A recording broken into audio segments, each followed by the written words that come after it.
The latest college campus to attack free speech isn't an Ivy League school like Harvard or Yale. It's a public university in a very, very red state. A free speech group called Speech First filed a lawsuit against Oklahoma State University yesterday in a U.S. District Court for violating students' First and 14th Amendment rights. They claim the school has implemented a broad series of rules and regulations designed to have students essentially snitch on one another for having a strong opinion, a common tactic used by Soviet Russia to crush dissent during the Great Terror in the late 1930s.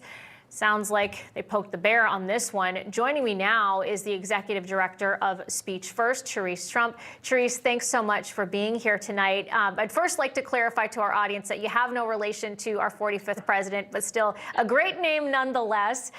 What in particular has Oklahoma State done that caused you to take action, and do you think you'll be successful here? Yeah, so we sued Oklahoma State University on 3 of their policies on behalf of our student members.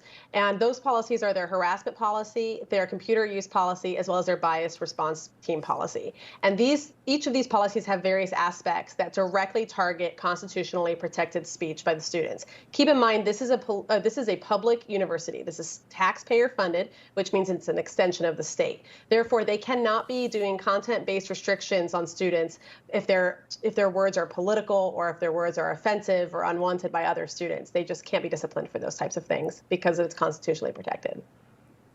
So what's the process after a student's reported, and what consequences do they face if they're found in violation of these policies? I mean, is it typically one political party or the other that's targeted?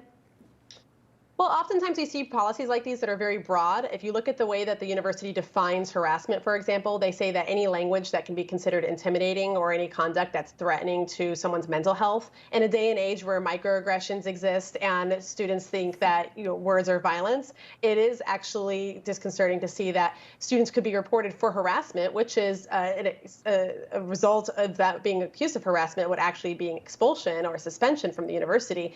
That actually could get accused of that. So that would be the process, is that one student would report the other one. The fact is the university is putting these words out there. They're putting these ideas into students' minds saying, look, you should be easily offended. We're going to protect you if you are easily offended by allowing other students to report on you.